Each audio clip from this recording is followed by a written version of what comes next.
Meir, gib Tina a chair. Give Tina a chair. Be a gentleman, אפילו she's Ashkenazi. Give her a chair.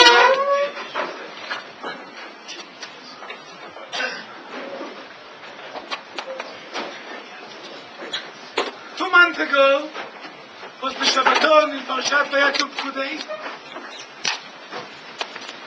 and Mr. Lewis Cohen was the manager of the catering, working for Salman.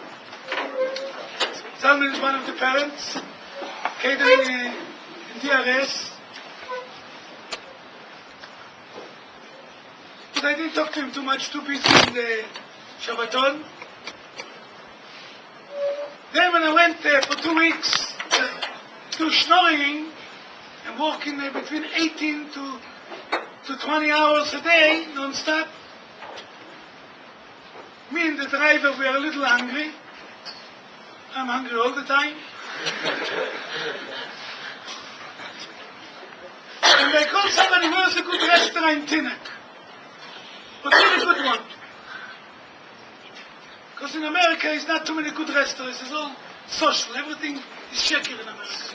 Few restaurants.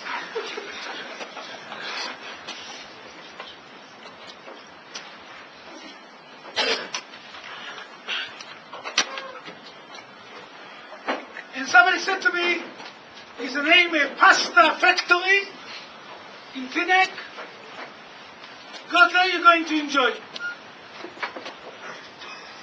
And the guy who gave me the advice gave me 2 good advice. Everything is kosher.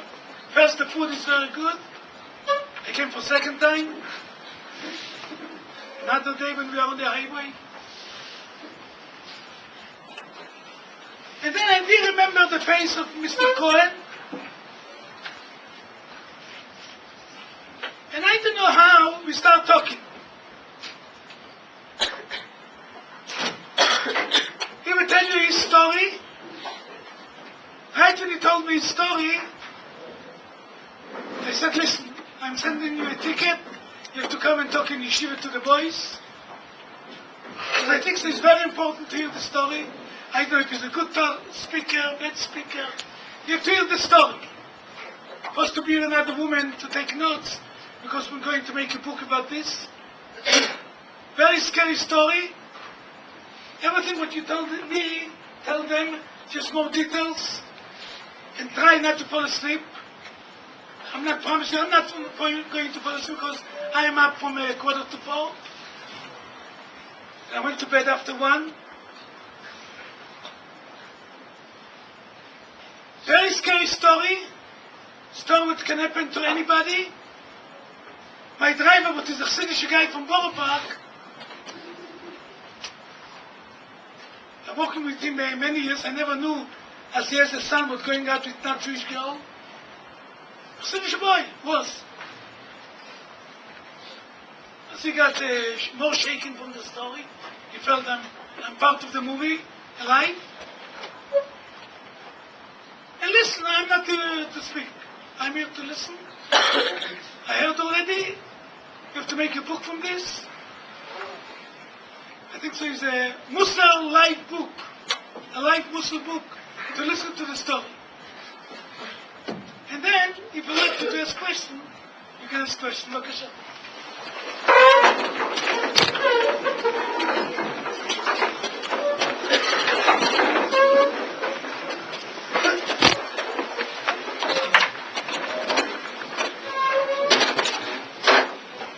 First of all, I want to thank Rabbi Wiener. I want to thank Tova, and I want to thank Avi Engelhardt.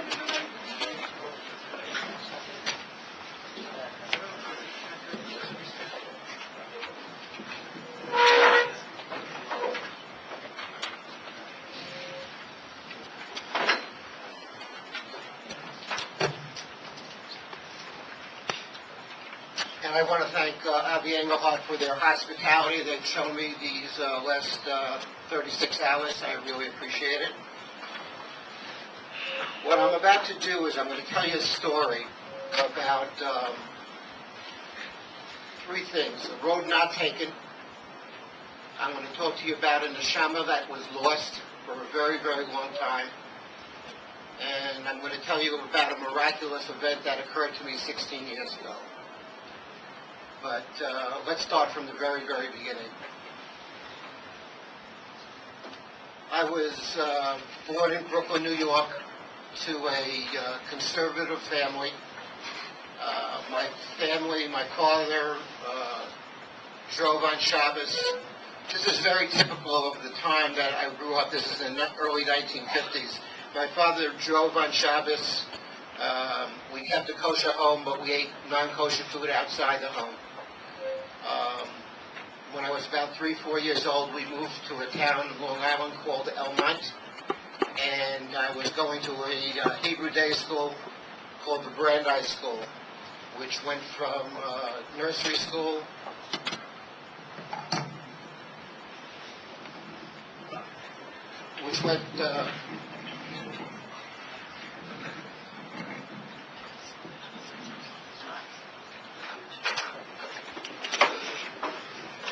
Rabbi Bina, this is part of my hour and a half that you told me to speak.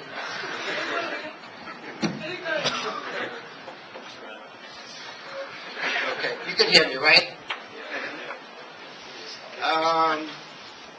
So I started school, in nursery school at this Brandeis School, and continued throughout my early education there. And attached to the nursery school, attached to the day school, was a synagogue called Congregation of Sons of Israel. And it was a conservative shul. One portion was mixed seating, and on either side of the bima there was what they called an Orthodox section, where the men sat on one side and the women sat on the other side. And downstairs they had a full Orthodox minyan.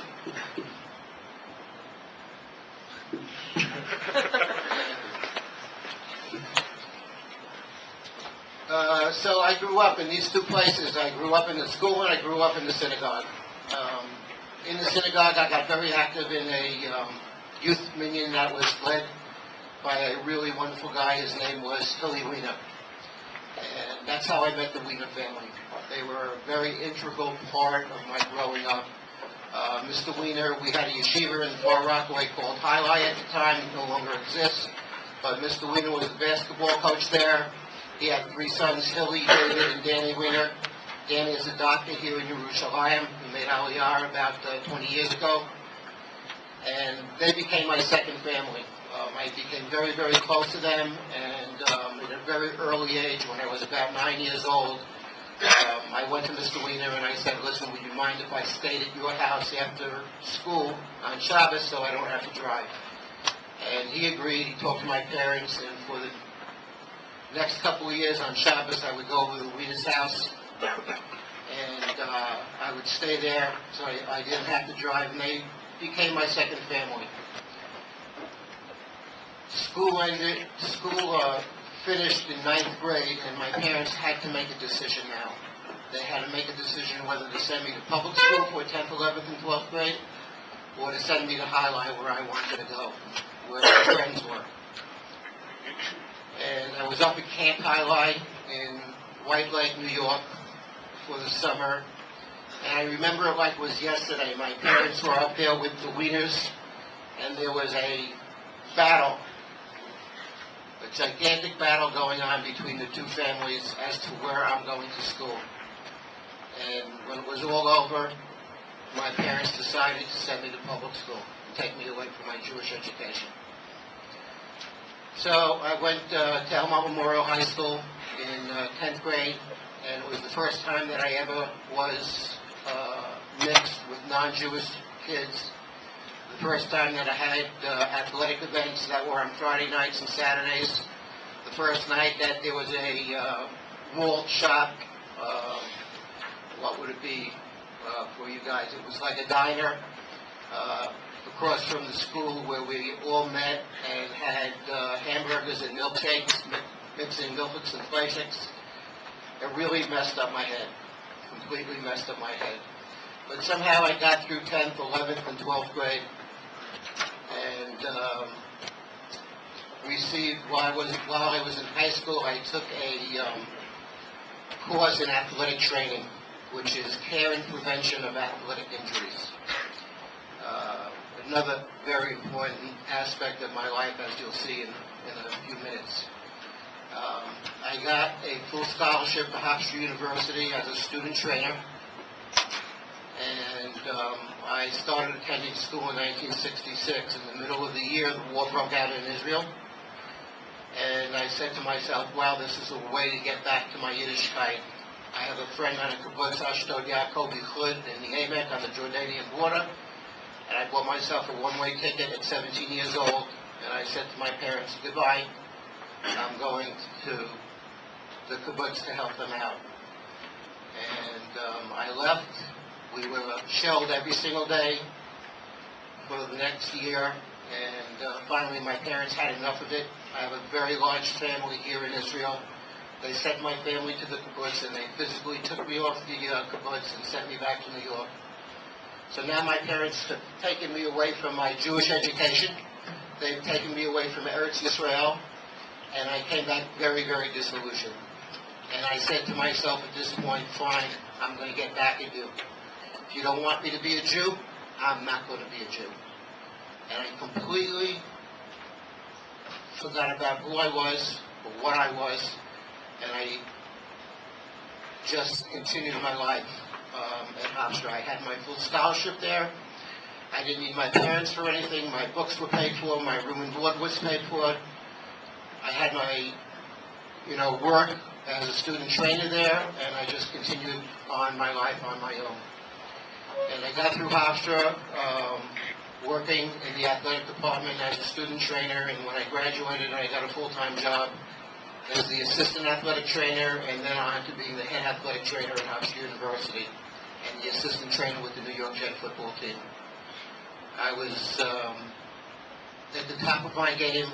I was hanging out with Joe Namath and Don Maynard and Pete Lamons and Emerson Boozer and all the great names of the 1968-69 New York Jets.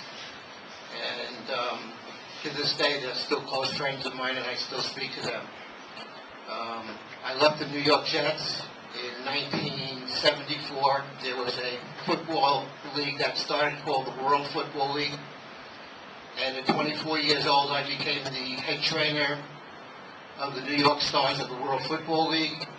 And to this day, I was the youngest professional football athletic trainer ever in the World Football League or the National Football League. So I had a great life. I had nothing to worry about. Things were going great. During this period of time of athletic training, I met a girl. She was beautiful. She was talented. She was a physical education major, so we had a lot in common. And I don't know whether, now looking back, I don't know whether I fell in love with her or I fell in lust with her.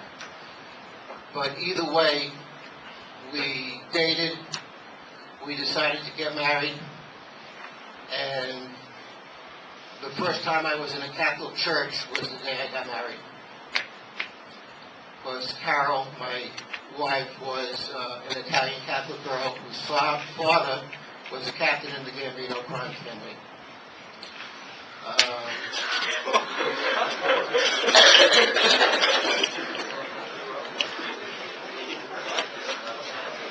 Our courtship before we got married was very, very difficult. Her father didn't like me, and I didn't like him, and he did everything he possibly could do to break us up. He kicked her out of the house. He had me followed many times on the Belt Parkway because Carol now was living in Brooklyn at her grandfather's house, and I was living near Hofstra University where my apartment was, so I used to have to go pick her up in Brooklyn, bring her back to the university for her classes. Then after my job was over in the evening, have to drive her all the way back to Brooklyn. Her grandfather wouldn't let me stay there. He used to say Luigi out of the house. At 11 o'clock, I'd have to go all the way back to Hofstra, then go back again at 8 o'clock to pick her up. And one night, driving on the Belt Parkway, coming home late at night, I had what I thought were two flat tires. And cop stopped by, and he said, listen, you're not going to get this fixed. We're going to have the car towed, and tomorrow morning you'll come to the gas station and pick it up. I get home about 3 o'clock in the morning. My phone's ringing off the hook. There were no cell phones at that time. And it's the police precinct, and he says, Mr. Cohen, get in a cab, we'll pay for it, you have to come down to the precinct right away. I get down to the precinct, and I go, what's the problem? What are you doing to me? He goes, well, you didn't have any flat tires, those were bullet holes in your car. Do you have any idea how they got there? And I just played dumb. I said, I have no idea how that happened. But we got through it, and we got married, like I told you. And for the next 23 years, we had a marriage. We had 3 children, a boy and 2 girls. None of them are Jewish, of course. And through this entire marriage, especially at the very, very beginning, I guess it started hitting me when I was about 30 years old. I was in tremendous emotional distress. And I had this terrible emptiness inside of me. Like, I lost something, but I didn't know what it was. I couldn't figure out what was causing all this pain. And it got to the point where it was interfering with my work. It was interfering with my relationship with my wife and with my kids. And I was really handcuffed to try and find an explanation as to what was causing this. But by this time, I had the World Football League had gone out of business, and I got hooked up with a team in Canada, a professional lacrosse team, which lasted 1 year, and they went out of business. And at this point, I couldn't get back into the NFL. So my father-in-law, who was the president of Local 5, which is the Waiters and Bartenders Union in New York City, got me in the food business. And that's how we got into the food business. And eventually, from working in restaurants, I got involved with catering.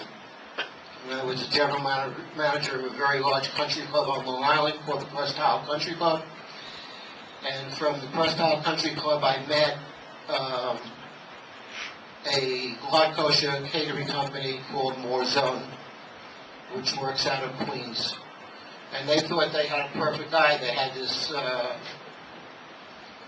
guy that was willing to work on Shabbos. And why was I able to work on Shabbos? Well, during my period of searching for the reason of this emptiness inside of me, I said to myself, you know what? Maybe it's because I've been away from religion for such a long time. And maybe I should really get back into religion. And maybe because my wife is such a frum Catholic, and my children are being raised Catholic, I should become Catholic. So I went and I met with a priest, and over a period of time, with lessons with him, I decided that I'm converting, and I converted to Catholicism. I went through everything. I went through the baptism, and the oil on the head, and the whole bit, and I converted to Catholicism. So when I started working for this company, Zone, I was a godsend to them. Here's this Catholic Jewish boy that knows all the rituals and everything that he has to know to run a party, and we don't have to worry about him, driving on Shabbos or taking care of things that normally I wouldn't have been taking care of.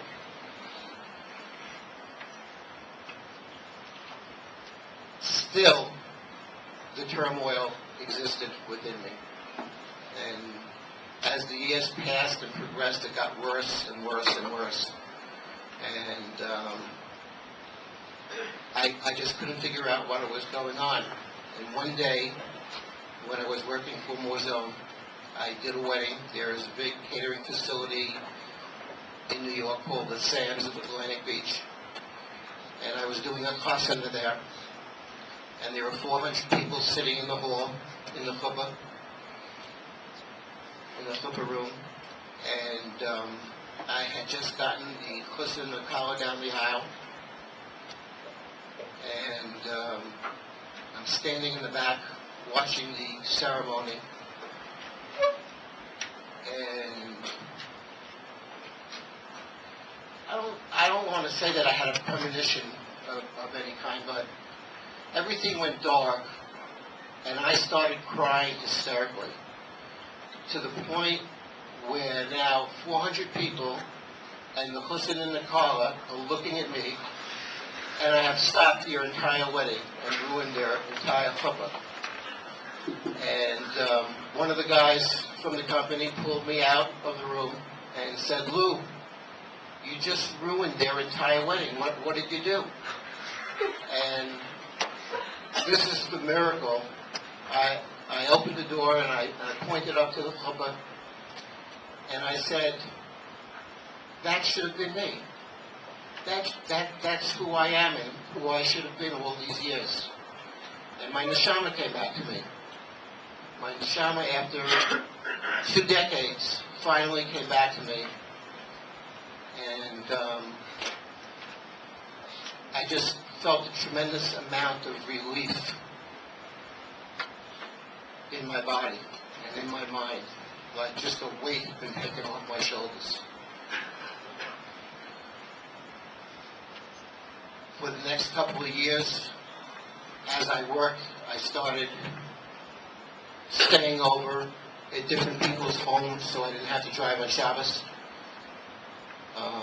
I stopped doing certain things that, they had expected me to do for them while I was a Christian. And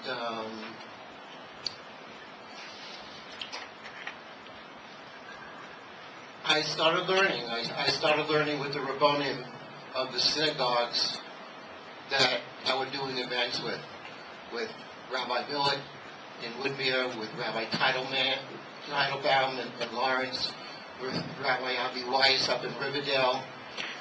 All these rabbis started helping me return to my path towards Yiddishkeit. And finally, I guess about 15, 16 years ago, I went home to my wife and I said, "Carol, you're a wonderful woman and you've stand by me through all the torment and trials and tribulations that I've put you through. You're a great mother. You've been tried to be only supportive of me, and what I'm about to tell you is not your fault, but I can't come into a home anymore where there's a cross over my bed and there are pictures of Jesus in every single mirror. It just isn't who I am or who I was supposed to be, and I can't do it anymore." And I left and I gave her everything that we owned, and I walked out with my clothes on my back. And initially I went to West Hempstead and stayed with friends until I could save up enough money. And then I came to Israel, right here to the old city. I learned at a small yeshiva around the corner from here called Birchas HaTorah with Rabbi Green. And I found out after about 6 months that learning wasn't for me. I hadn't done it in so long, and I found it very, very difficult. I was just happy that I was a Jew again. So I moved to Renana, where I had family, and I started a catering business there in Herzliya Pituach, which became very successful. My first client was Geveret Weitzman, the wife of the ex-president, and I did an American Kiddush for her, and from that point on, my phone didn't stop ringing. So I was working very, very hard and having a good life in Israel at the time. I'm going to get back in a few minutes to the love story of my life. But first, I just want to express that there are many warnings that you're going to face in your life. I didn't heed the warnings that I had when I was your age. I ran away from the warnings. We all have a physical body, but that physical body is just a platform for our neshamas. And our neshamas are the most important thing. And we have to let our neshamas grow. We have to take a very, very important drug every single day, and that's the drug of Torah.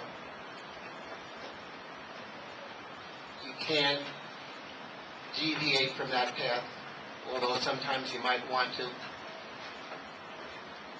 And I'm not saying that you have to learn the rest of your life, but I'm talking about the virtues of Torah. You have to live with the virtues of Torah in your life.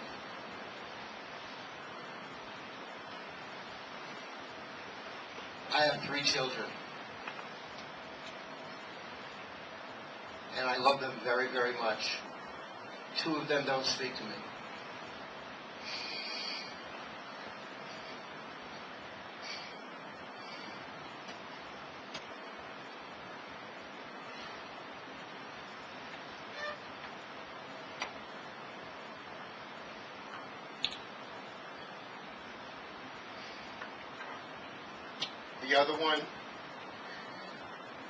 The other one is an evangelical Christian living in Nashville, Tennessee. She's given me 1 grandchild, and she's due with 2 twins in the next couple of weeks.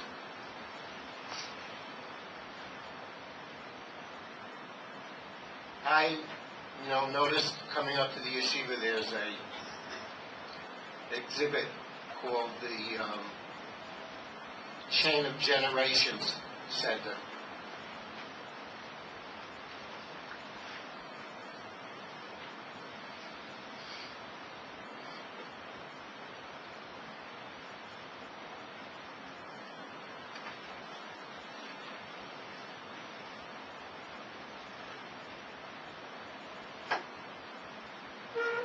Well,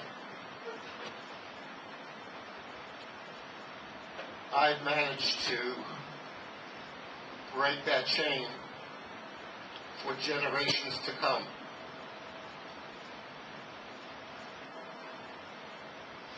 Judaism and its continuity are the most important things in your life. We have to keep Judaism and Yiddishkeit and Torah going forever and ever. I made a terrible, terrible mistake that I'm paying for every day of my life.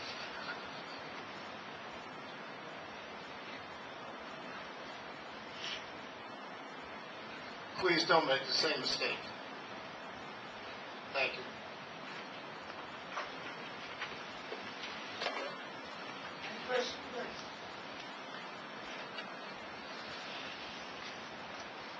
No, I don't have a Super Bowl ring.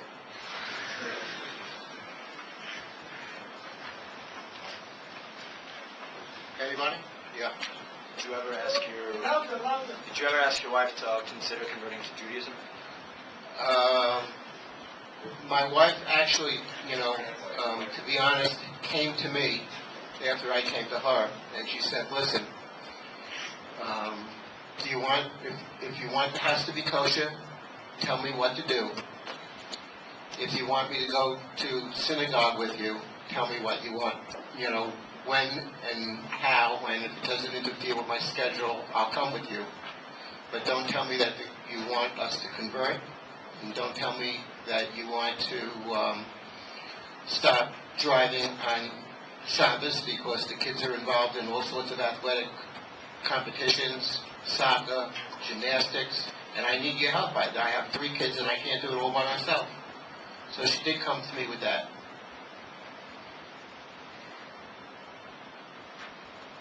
Yes. Did you ever have a relationship with your parents yet? Had a relationship with my mom. She passed away many years ago, so, and my father is 93 years old now, and he's in an Alzheimer's unit, and I never, ever had a relationship with him again. Yes, in the back. Do you still speak with your ex-wife?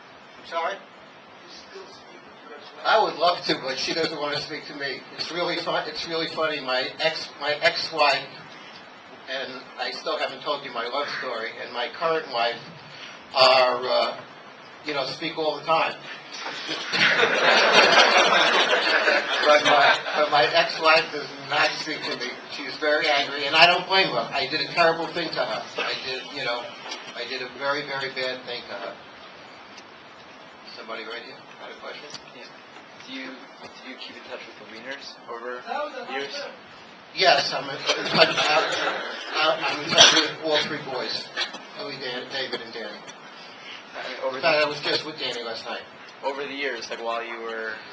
Okay, good question. That's an important question. While I was going through what I was going through, Mr. Wiener, tried to talk me out of what I was doing when I first met Carol, and I just ignored him. I just didn't want to hear anything from anybody about what I was doing. It went to deaf ears, which leads me to another, little warning. It's very important for all of you to have somebody in your life that you can communicate whatever problem it might be or whatever situation it might be. It's very, very important to have somebody to communicate and to talk about it and not make any rash decisions before you do talk it out and communicate it. Again, that's a very big mistake that I made, that I learned was wrong, that, all the wrong ways of doing things. And that's a very, very important thing to do, is really think before you act and talk with somebody before you act. Very, very important. But to go on, when I was in the emotional turmoil that I was going through, I had asked my wife, Carol, to get in touch with Hilly Wiener, and he came to see me, and we started talking. And at that point, I remember him telling me the most important thing right now, because we had the 3 kids, and they were all young, and he said, listen, Lou, the most important thing right now is shalom bias, and what you'll decide to do later on as far as, leaving or not leaving, we have to talk about it and think it out a lot more than just doing it in a rash way. In the back. You said after 23 years, you decided to go with the whole Chuppah happened after 23 years, and that's when it started again. Was there any time in those 23 years that you also had another Jewish experience? Have you ever contemplated or thought about coming back to Judaism? Never. Never. Yes. Is there anything specific about that Chuppah that No, it's really strange every time I think about it. It's just, I guess for some reason Hashem wanted that to happen to me at that point in my life, point in time, and I don't question it. I'm happy that it happened to me, but you know, I'll be honest with you, I am still in tremendous turmoil over the fact, you know, that I've caused this break in the chain of Judaism. You know, it's, I don't know if you know the statistics, but there is a, luckily in the yeshiva world, the yeshiva and Hasidic world, it's not as great, but in the Reform and Conservative world, there's a 46% rate of assimilation and conversion. In the yeshiva and Hasidic world, in modern Orthodox world, it's only 6%. But 6% is still a lot. In your next verse daily, they have like any graduates, you have to get to work. Well, my father-in-law died while Carol and I were still married, and he had nothing to say. My mother-in-law never liked me, but I never cared about my mother-in-law anyway. So it was interesting, though. You know, it was really exciting. You know, at that time for me, I was 23 years old, but in the front row of the pew in the church when we got married was Tommy Gambino.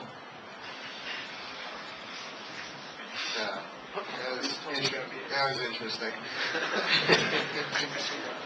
What's that? Who's Tommy Gambino? Tommy Gambino? English is English. You ever hear of Carlo Gambino? Carlo Gambino was the godfather of all the 5 mafia families in New York, and Tommy Gambino was his son who took over from him when he died.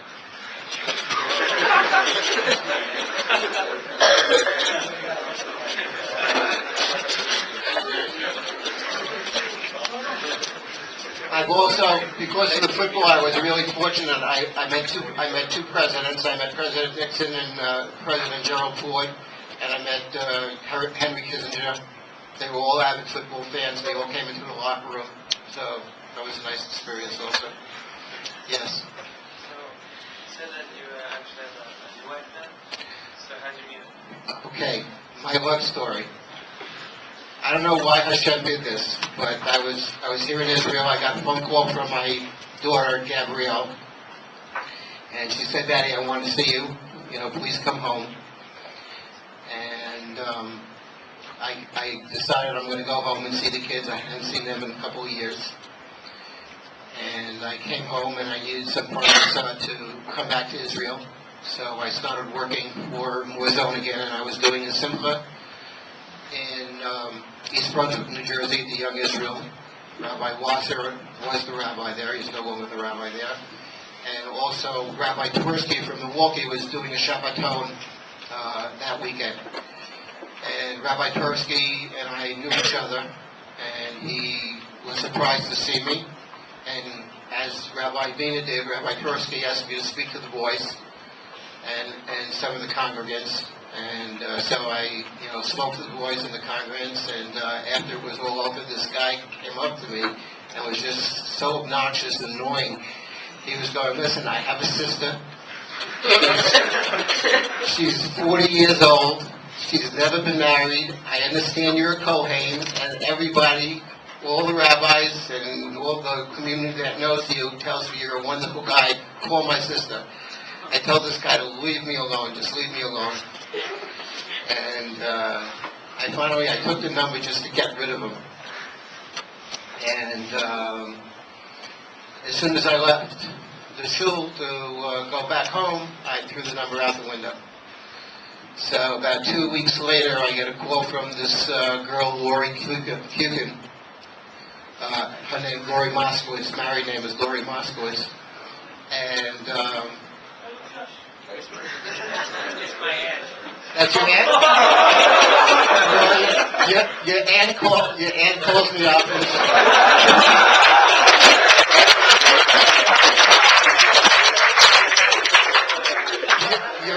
Your aunt calls me up, and I know his aunt because I do Pesach programs every year in different parts of the country. So Lori calls me up and she goes, listen, Lou, not for anything, but Rabbi Wassa and the entire community want to know why you haven't called Robin Dannenberg. I said, she says, please do me a favor, get everybody off my back and call her. So she gives me the number and I call this girl up. And we're on the phone for about an hour and a half. And without seeing her or meeting her, I asked her to marry me over the phone. And the next day, I go into New York to her office, and I'm in the reception area, and she has a long hallway about the length of this room here, and she comes down this hallway, and here's this beautiful redhead coming down to me, and forget it, our neshamas just met, and we hugged each other, and 3 months later we were married. That's the love story of my life.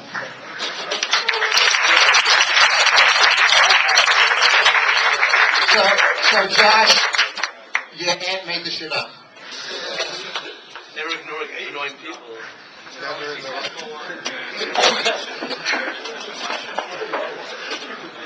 Yeah.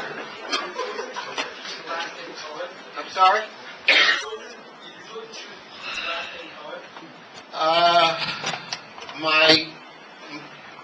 The daughter that I speak with now chose to keep it.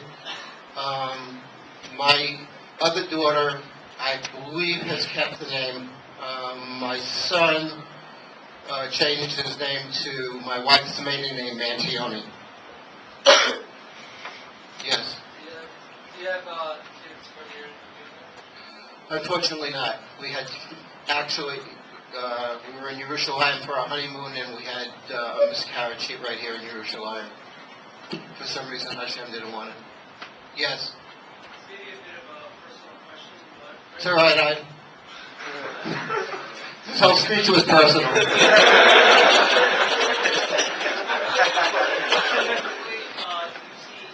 between your love now and when you were in love with her? Oh, there is no comparison. There's nothing like a love between two. You know, I talked before about, how your body is just a vessel for your neshama. There's nothing like a love between two Jewish neshamas. There's nothing like it. Yes. Was there at any point when you were finding yourself in Judaism again, that maybe that you made a mistake and that you want to go back to your old lifestyle and go back to your wife and kids? No. There was never, at that point there was never, no looking back at all. Yeah. What's the best non-kosher food that you What's the best non-kosher food that I've eaten? There's a restaurant downtown right near the Manhattan Bridge called Sammy's Romanian. It's Jewish style food, but it's not kosher. They have the best steaks there. Built fish. Yeah. In terms of your relationship with your first wife and your kids, when you introduced them, is there anything that you think you could have done in a different way in terms of personal relationship type thing that had you done it, maybe things would have worked out, maybe more to your life? No, everybody heard the question? He wants to know whether I think there was anything that I could have done in breaking the news to my wife and my children that could have made it easier on everybody. Is that correct? Yeah. I remember it was yesterday. I sat the kids down. They were very young. I think my son was 10, 11 years old, and the girls were 2, 3 years younger, going down. And it was a very, it wasn't that it wasn't that Carol and I were fighting or arguing, or there were yelling matches, or we were having an affair. Well, I was having an affair. I was having an affair with God. And it's not a normal way or reason for a divorce. And the kids were too young to understand that. And it really took the daughter that's talking to me now, it took her into her 20s after she had graduated college with a psychology degree, for her to understand what I had been going through all these years and why I had left. And the others still don't understand. And first wife also doesn't. She doesn't. How'd she connect to your wife? Who's that? You said your first wife and your second wife talk all the time. Well, not when they're together, when they're thrown into the same social event because of the grandchild, will be in Nashville, Tennessee together. So you go to her events with your wife, and her mother's there also. Sometimes, yeah. So they talk. Right. And they get along. Yeah. So we've heard that now you went through kind of a life experience, a Christian life experience and a Jewish. What's your worldview now of like the non-Jewish lifestyle and the Jewish lifestyle? And more importantly, because I have difficulty with it, what's your worldview in terms of the way they're supposed to relate to each other? Like how's a Jew supposed to look at the non-Jewish worldview? What's the relationship between the Christian world and the Jewish world? How are the two Christian and Jewish worlds supposed to relate to each other?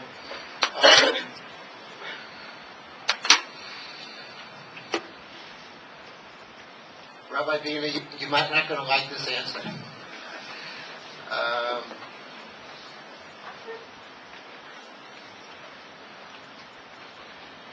I feel, maybe not in our generation, or the next generation, or the next generation, or the next generation to come, but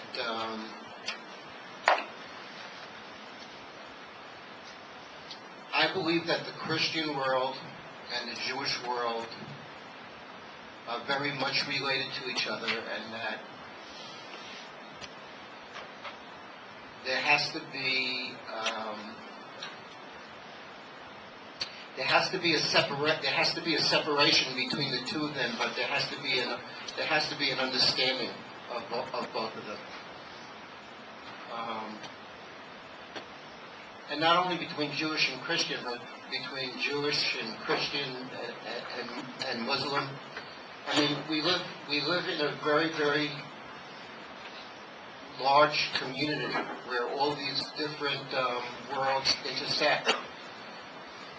The most important thing is we can't lose. And this is what I was trying to explain to you before. We can't lose who we are. We are Jews, and we have to build on who we are through ourselves, and through the people that we marry, and through our children, and through our children's children. And you're the foundation. Just like your parents were your foundation, you're going to be the foundation of another generation of Jews. And I hope I answered the question in some way. Yeah, but my question is, as I mentioned, is to say to the die. We have nothing in common with Christianity. Religion. I'll say, I think it's very much. We cannot forget what it did to us in the Inquisition. There's no apologies. We cannot forget the God creation of Nazism. It will never be the big revolt, never it will succeed. The biggest reform, the biggest misdirect, Hitler was the king. How did it have something to do with that? I agree with that. I agree with that, but I think at the same time we don't live. We live in a big universe here. We live in a big world. We have to interact with each other, but at the same time know who we are. Yeah, but and protect who we are. Just like the Kissadara. Every day you president, we start to hire us. I mean, we're giving everything. Oslo, I used to be person who thinks about the Oslo. People used to start me, you're elected. When the meeting came Chevron, I said, doesn't bother me. I just want to keep them out of stuff fighting. Want to keep them on the kid of small. And the guy broke in my house, second generation Christian. How many? Listen to me, in Oslo, he said to me. Khalil, he's not big smart man. The wall is more big. Don't give him at the Muslim. Well, He talking about the Muslim person, he talking about the Nazis. I'm very, when it comes to Eretz Yisrael, I'm not in politics. no, I'm very right. For me, I'm a human being. When I went to Lebanon, 1 year ago, they used to make food to children, nobody asked me. They have children like my children. But there's something in their nature, in their religion, I don't know what. Like you said, Jewish neshama, a Muslim neshama is to kill Jews.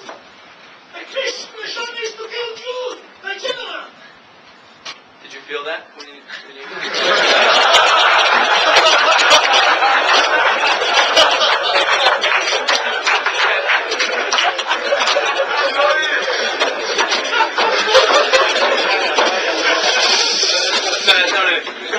on yourself? Did you feel that from other Jews? I explained that this time. You do have a business with God. You try to do not to do business with Jews. This is one of these calls. Look at the guy. You never think for a second that they like you. He said to me, I never got different feeling. I know all of them. All of them. If they don't get the opportunity, they'll send me back to Auschwitz. He is the person, support opera, support publisher. They do something else. He's the fact that I'm well and better. I believe in this. I'm not going to be faced with them. I'm not against that. But there's something. Let go of the back. Make a big picture. It is a Christian. Christian is not victory, and they're full of BS. Listen, I'm talking theology, man. Philosophy, they're not full. The only reason they exist is to hate us. Because whenever I see a picture of a Jew, this is my law. They're really stupid people. I don't think they hate us. I They think don't like us.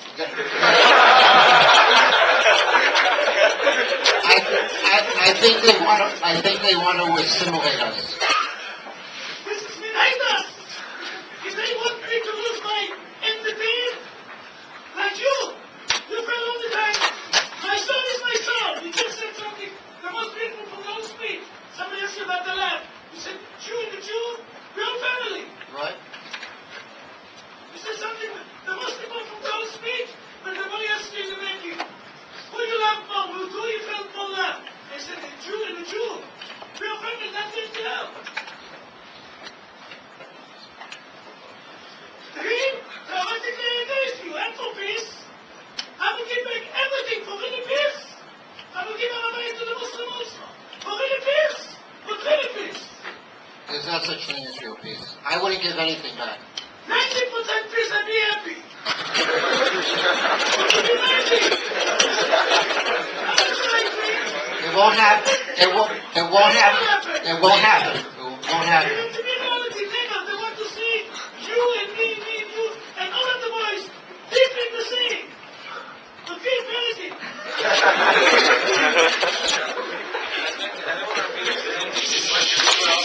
I'm sorry? Rabina, what you were saying is agreeing, but you were saying that the most important thing is to keep our Jews going. And real death, like not real death, but death, like physical death doesn't mean anything compared to the spiritual death. Things what Rabina is saying. They hate us because they really want to kill us even more than just this physical death. They want to kill us in the spiritual way. Oh, without a doubt. So they really do hate us. When I was asking before, did you feel from them, from your family, from your friends that you were socializing with, did you feel any of that, either in the way Rabina's talking about, did you feel from them hatred, or by the way Ray's saying, just like this, like, you know... The only person that I've ever experienced that from, he wanted to know, did I experience any of the, in my relationship with Christianity, did I experience any of the things that you just expressed? And my answer to that, the only one person that I experienced that with was the priest who was responsible for converting me. He was just like, it was like, I got him. I got a Jew.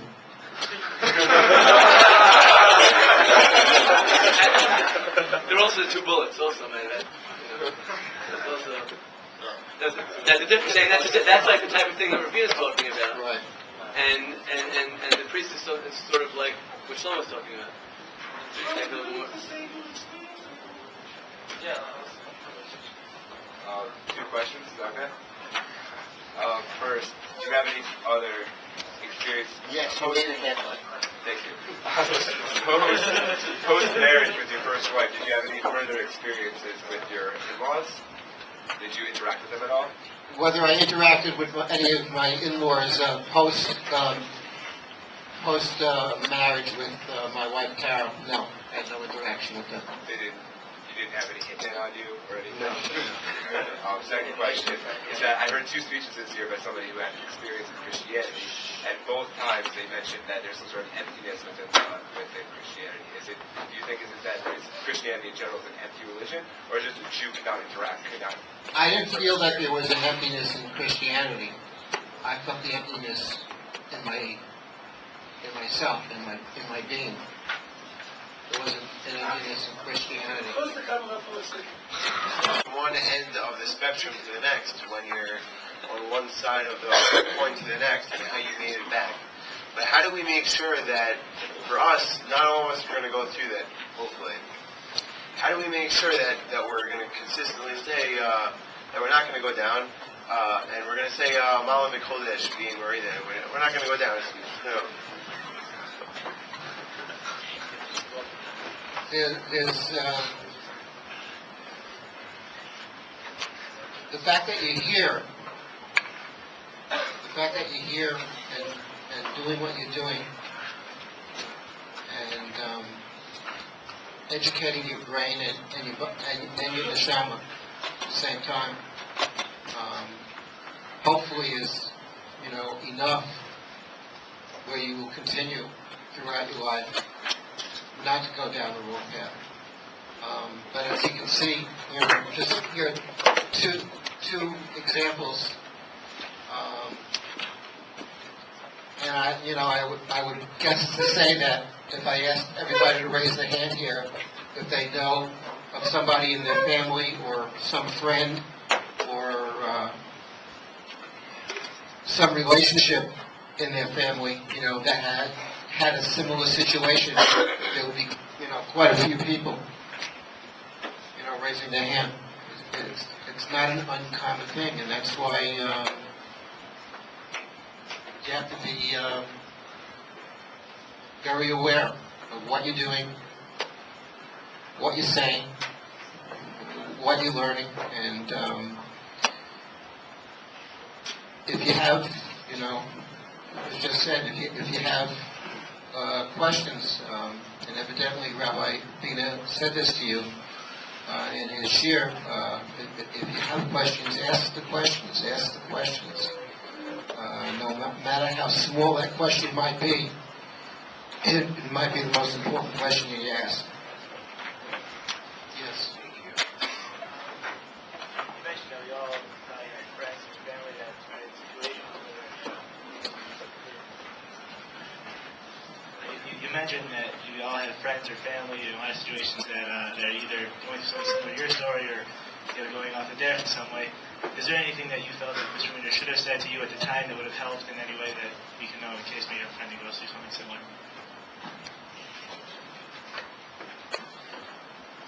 I was just so close-minded and so angry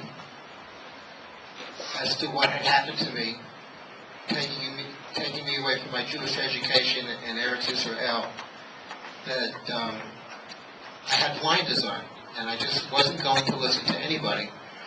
And I was in a situation, also that attitude, I was in a field of work that was so exciting to me, and I was meeting all these unbelievable people and working with all these unbelievable people, that I just didn't want to hear about it. I didn't want to hear, that I'm doing the wrong thing, I'm making a mistake. Here I was, in the athletic field, meeting a woman in the physical education field. I thought, it was a perfect match for both of us, and that we were going to have a great life together. Little did I know that soon after our marriage, I would just fall apart.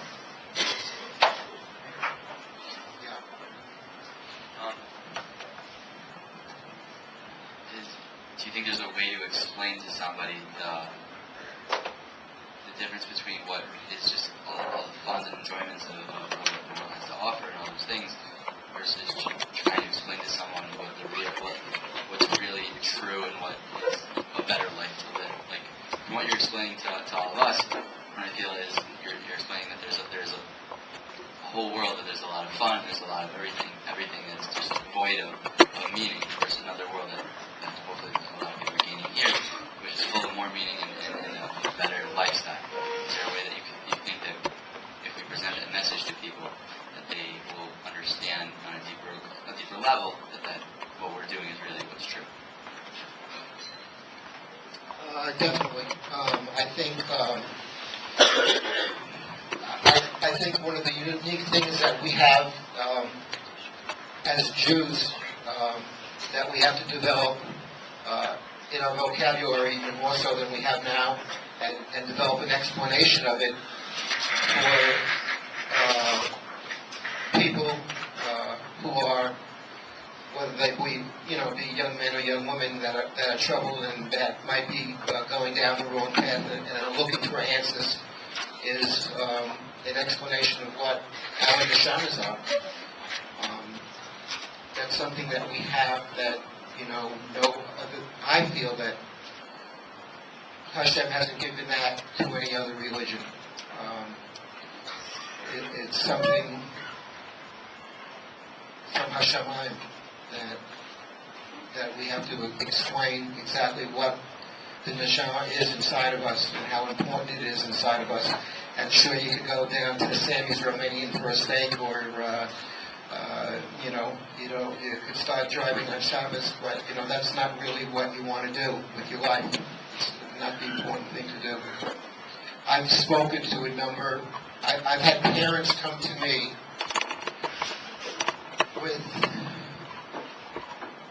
because their children are thinking of intermarriage, and I've sat down with both parts, both the Christian part and the Jewish part of the relationship. And I've explained to them, just like I tried to explain to you today,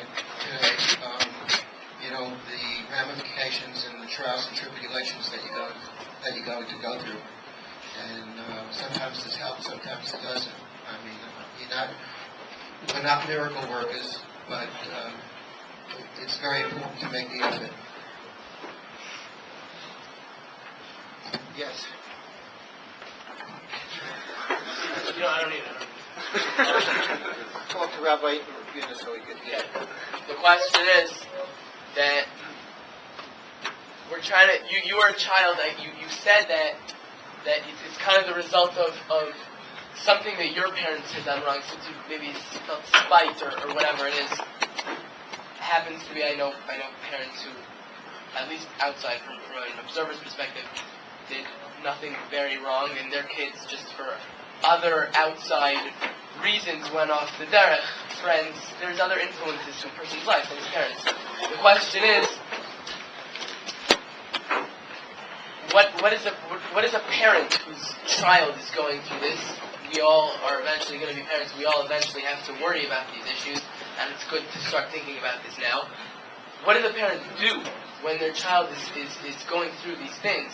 What's the right thing to say? What's the wrong thing to say? As a child whose parents obviously did the wrong things, as you expressed, what does a parent do?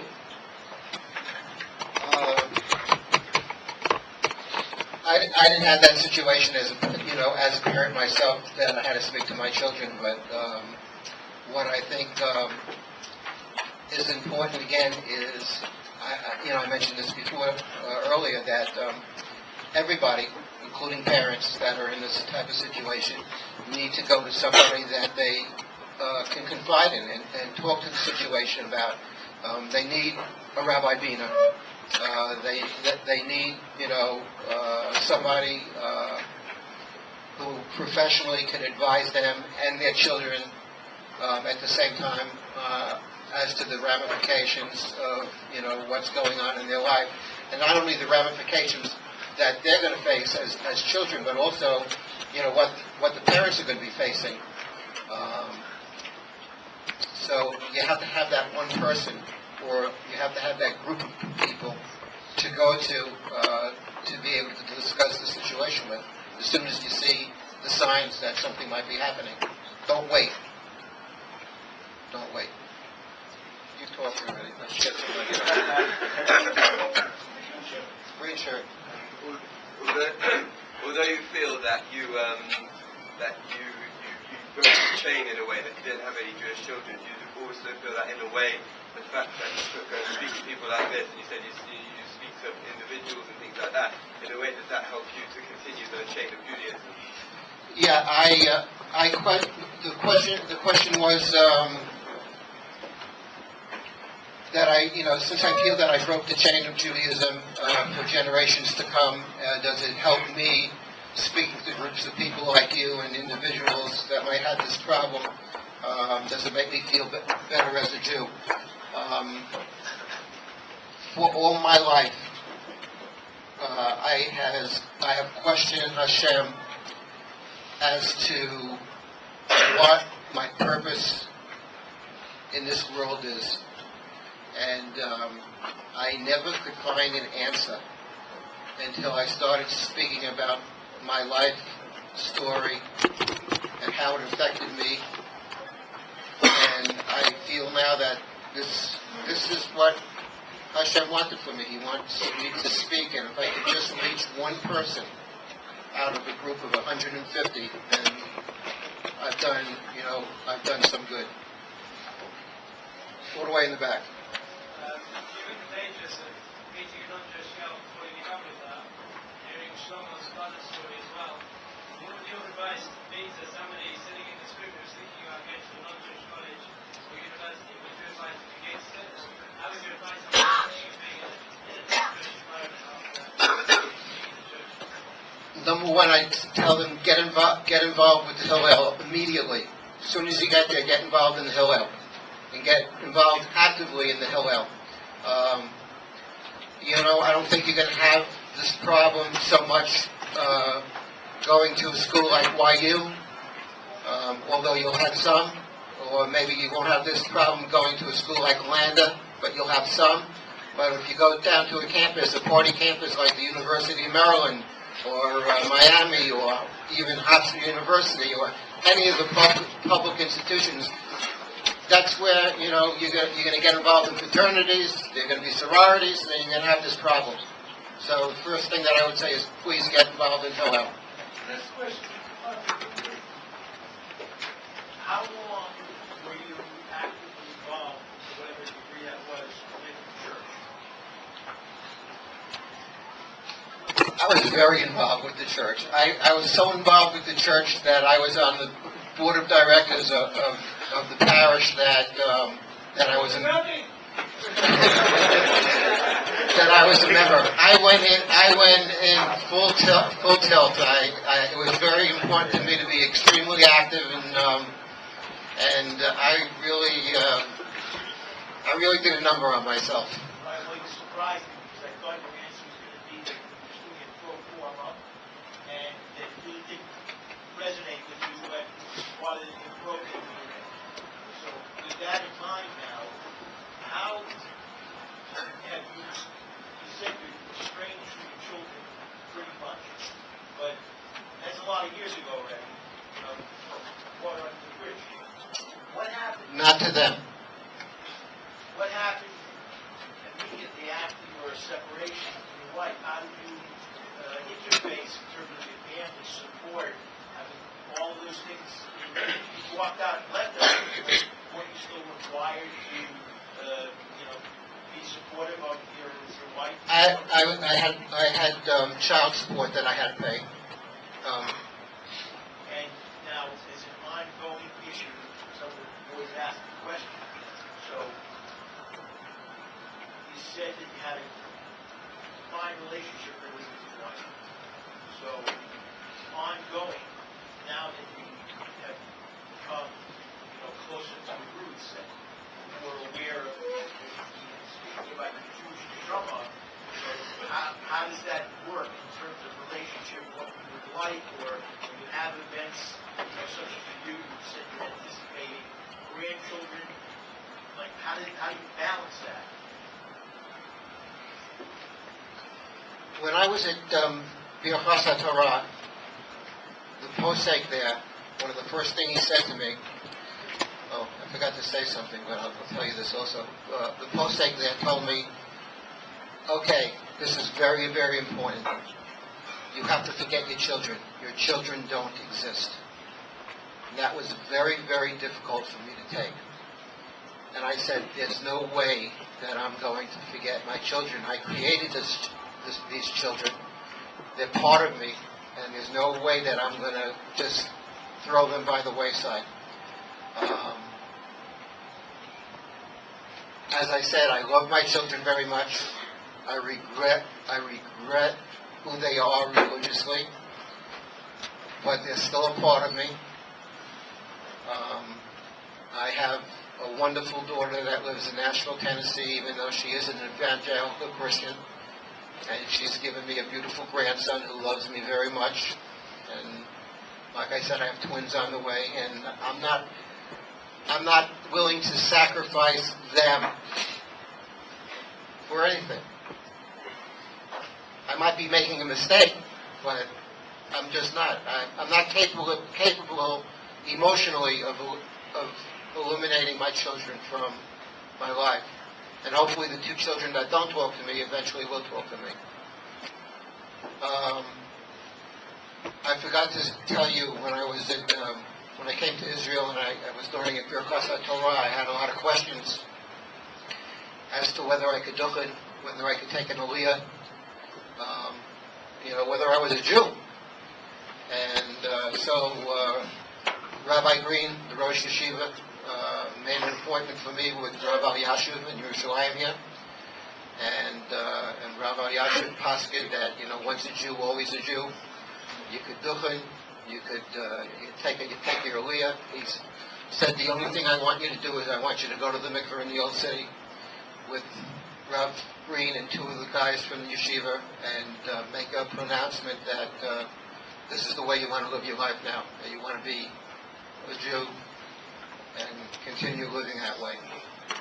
So that was a very emotional event in my life. Do you speak to your children, now your grandchildren, full force about your Judaism? Is that, or is it? I speak to my one daughter who talks to me about it. The other kids really don't want to speak to me right now. I'm talking about the one-year relationship now with the grandchildren. So you're going to get interface with them in the future. So you have to, they hold like powers, they know you're a Jew, and you left your mother, your grandmother, whatever. But how are you coming across in terms of the Yiddishkeit? Is that I'm sure that, however. I'm coming across very parv, like you just said. I'm very parv. First of all, my daughter belongs to a church, one of these mega churches down south, where 1,000 people come. I wish our shuls would do something like this. It's unbelievable, the singing and it's amazing the money that they raise. Anyway, she belongs to one of these mega churches. They're extremely supportive of Israel. Once a month, he has this pastor that's down there has a general from the Israeli army come speak to his congregation and raise money for the IDF. And it's amazing what these churches do. But You know, you get this feeling, this underlying feeling that, you know, it's not for the right reasons. It's not for the right reasons. You want to continue with the questions, Rabbi Vina? Yeah, that's right. You said that you sometimes sit with parents or guys who are doing think of intermarrying. But I'm also now thinking of if one has a friend or relative, and I think of one. So if someone has a friend or relative who was never really connected religiously at all, which means they wouldn't really think of speaking to someone about it. If someone who does care about it knows them, what do you suggest? Like their reform? They never went to shul, they never went to Jewish school or cheder or anything. They were never connected religiously at all. But they might have religious friends or something. I would try, you know, I would try to sit down with them and just speak to them. You know, I wouldn't talk about, you know, the shaman necessarily. They probably don't even know what a shaman is, or you know, maybe I would try to explain, you know, what a Jewish soul is, and tell them about the pitfalls of, you know, intermarriage and where it could lead. I would tell them that, you know, listen, I'm not telling you that you know, have to be kosher and you have to put tefillin on every day, and you know, and you can't drive on Shabbos, but marry within your own family. Marry, you know, a Jew marrying a Jew is very, very, very important. When you were still part of the church, did you ever find people who were like lost like you, or no identity, or didn't know what they were doing? No, I can honestly say no. Yeah. You've obviously been through a lot of experiences. You've obviously been through a lot. You've had a lot of life experience. Is there anything that you've experienced on either side of the coin, both the Christian lifestyle or the Jewish lifestyle before the Christian lifestyle, or now, that got you connected to God, that you felt, other than the wedding incident, that you felt connected to God, or something that kept you connected throughout the entire time? I guess the thing that really has kept me connected, is my work. I'm a Glock kosher caterer. I've been a Glock kosher caterer now for 18 years, and you know, I'm always going to simchas, you know, whether they be weddings or bar mitzvahs or brisses, and I'm always meeting, you know, the most unbelievable rabbonim. A lot of them in the United States now, a lot of them in New York, I should say, you know about me and know my story. And, you know, I've spoken at a couple of yeshivas at home. And that's basically, you know, what's kept me going.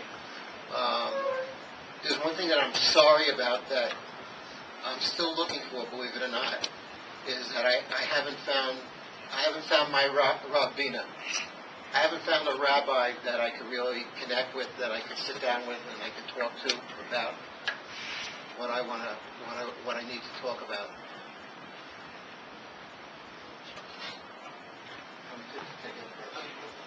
If you're so connected to Israel, you never made Aliyah. Because my wife, current wife, Robin, who I love very much, by the way, her mother lives in New York, and her brother lives in New Jersey, and she won't leave them. So I'd have to make Aliyah by myself, and I'm not willing to do that right now. You were saying that you feel very bad that you sort of cut the Jewish chain. But I think as a general idea, I think that it's somewhat the opposite. That the idea might be like somewhat, or that people, like, it may be the physical chain that you feel that you might have cut, but like a lot of what happens now is like the assimilation rates, like people that go like Orthodox Jews now is like 10%. And people that really cut the chain are people that don't really educate their kids, and people that don't really give anything to their kids, even though they remain physically Jewish. They can remain Jewish for like 10 generations and and that they can think that's keeping the chain going, but that really is cutting the chain. But I think that you're doing the exact opposite in the sense that you come and then you try to really ensure that no one does cut the chain, as you would call it. So I don't think that you should really feel bad per se about what you call cutting the chain. I think that you're doing the exact opposite. Thank you.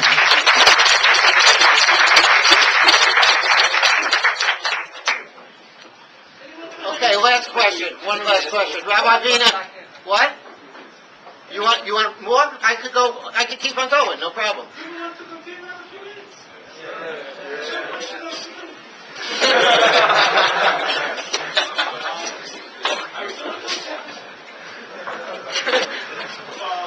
I was talking to my mother who's launching himself over Pesach. Who's that, your brother? My father. Oh, your father? And I asked him about his experience and why he ended up as a Jew, as an Orthodox Jew, as opposed to every other religion. He was raised in a conservative home. And he said basically, when you're raised as a Jew, you know the other religions don't really have any substantial matter to them, anything of value. And he feels that it's because he was raised as a Jew that he became an Orthodox Jew. And had he been raised as a Christian or a Muslim, that's probably where he would return to. And I confirmed this with a few things. I was looking on the internet. There are hundreds of websites out there that want to missionize you, that want to attract you to their religion. And every religion has a website that says they experience from another religion who have found their spot in another particular religion, whether it's from Islam to Christianity or Islam to Judaism. And most of the experiences, almost all of them, pretty much at one point, the person was irreligious in the first religion, had a void to fill, a community. They felt that they had to more or less belong to a community, and the religion that they chose was more or less arbitrary, and once they chose it, they felt a part of something, they felt a part of the community. So I was wondering if that played a role in your experience, the fact that you were originally Jewish, be a strong factor in why you ended up Jewish, and had you been born Christian, you would end up in the same spot, or No, it's definitely the fact that I was Jewish beforehand that, I became Jewish again. I don't. What do you want to ask? Tell them. Family, the cousin party for the wedding. You ever tell the story? You just catered their birth.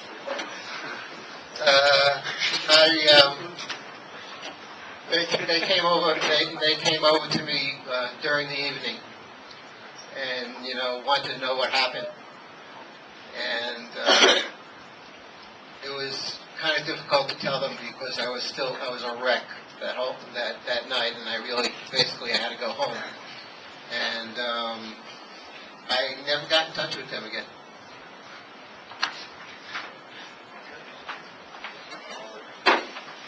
There was a trip before Pesach to Poland, and one of the stops was we were in the Lodz ghetto, or it was the Lodz ghetto, and we stopped outside a church, and we were told, and they have a picture of, they said there was a huge painting on the wall from floor to ceiling that depicted a blood libel of Jews killing a Christian baby and making mouths out of it. Now it seems a little extreme, like you don't hear about that in America at all. Europe is just crazy. Do you hear any stuff like that? Did you hear any Christian hatred along those lines of Jews? No, I never had any kind of Christian hatred towards Jews. Yes. So, to summarize sort of an observation that's been going on throughout the entire time, we found that we can attribute a lot of this back and forth between intermarrying, possibly losing the faith, feeling the void. A lot of this is attributed to a lack of, wiggle room or acceptance within either Jewish community or Christian community, whatever one or the other may be. What do you attribute necessarily to Christians? A lot of the problems that we seem to be having here is that in the world, specifically. You mean they're all black or white? Yeah. They're very, very, they don't like you questioning. And even though we said that going to studies and question, whether it's Judaism or Christianity, generally you start to question, push away? In the very black society, in the very white society, like my father used to call them kibbutz sukkot, the two country kibbutz sukkot in America, you're not allowed to ask questions. They don't accept questions. They don't know in the big picture how to explain questions. You're right. But you have to know, remember one thing. I said once in the story, that in one way, as a professor in Harvard, was teaching Jewish and all kind of religion for many years, not Jewish, got up after 30 years of teaching. This happened to one of our boys. I told you guys the story. Got up and said, right before he got retired, the last lesson said, listen, now I'm getting retired from teaching in Harvard. I want to tell you, all the other religion doesn't make sense. The only religion makes sense is Judaism. But people, there are other people to be honest with themselves. What is the hardest part doing here in the Netiv? To be honest with yourself about yourself. Everybody has all, I was being a small, this is not my fault, this is not my fault. We are the garbage collector, everything is my fault. Some part is my fault. My fault is to accept sometimes, yes. And my fault is to be kicked sometimes. But be honest with yourself, I'm the problem to yourself. People not done this, it's coming out. The most important things in life to be honest. Also in marriage. They did to your wife what you're bad, and she still did to you what she's bad. Everything is a one big shekel. Don't want the shekel. Everything is makeup. Why have to put makeup? This is the way you put us. People not honest with themselves. About themselves, you want. And everybody think the only way is my way. Everybody think. I don't think the only way is the way what I believe to be Zionist, to be white. I don't know what is God believe. Maybe the black way, maybe the white way, maybe the Chassidish way. I don't know. I cannot decide. Therefore we have to try to love everybody. You cannot decide. I cannot decide. My way, therefore, is this yeshiva. They won't come to me. We have a summer babe. I never let my daughter and sister sing to God at that. My Christian left from East learning. 7 years ago with my son Hanan, he used to give me speeches. I agree with him. I said, Christian, one word. You let my son to go with your daughter, yes or no? What you get in this garbage? If you put the jacket in there, as I said, don't cheat me. Be honest. He's allowed to think whatever he wants to think. But be honest. I mean, I don't care. We went Shabbos to Hebron. As one guy said to me, I think so he's stupid, but every rabbi can tell him what he wants. He gives speeches to the guy, so makes him to go to the army. What bothered me about place like Or Sameach and Eshet Torah, one thing that I cannot deal with them, I start thing to tell you, Merkaz Arab is Shkotzi. Let's make him religious, teach him about God, decide. Let the way to decide if Merkaz Arab is Shkotzi or not. It's not the first thing in the head to say, be straight. And so we have to be open-minded. So the matchup of that direction I was going. After, when you were a child, you were told that you couldn't go to a high school, I think you went to a public high school, and then when you were taken out of this, basically forced out of it, in between those two times, how did you maintain the pride that you were Jewish when you were essentially denied the opportunity to essentially remain in a Jewish environment? From which period of time to which period? From the point in which you were, from the point when you were denied going to Highline, say you went to a public high school. Right. To the point where you decided you wanted to go to this.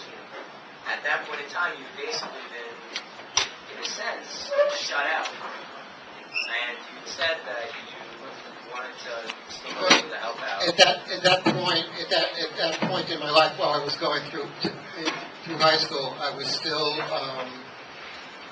very close with the Wieners. I was still every now and then going to the house on Shabbos, and I still had that neshama inside of me. It hadn't dissipated at that point.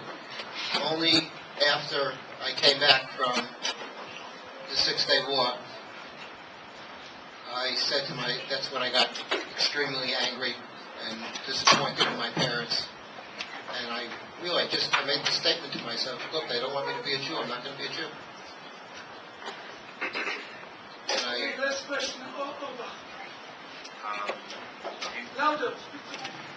Do you feel that when your daughter became an evangelical Christian, do you feel like that's why she started talking to you? No, it had nothing to do with her becoming a Christian. It occurred because she became very. They want their idea is that the Jews need their Mashiach before our Mashiach. Right. So they want all of us, like maybe the priest told your daughter, like, yeah, be close with him, like make him go to Israel, make him give them support or something. Do you think he had any influence? No. The pastor of the church had no influence on her at all. Just because she's an educated woman, she had an understanding of what I was going through all these years now. That's the only reason that we have the relationship. Listen. More money. Listen. More money you come to a local issue? Continue question. Okay, no problem. And also, Tova is going to have my phone number in the States. So if anybody ever wants... Email. She'll have my email also. So if anybody wants to contact me for any reason at all, I'm available to you.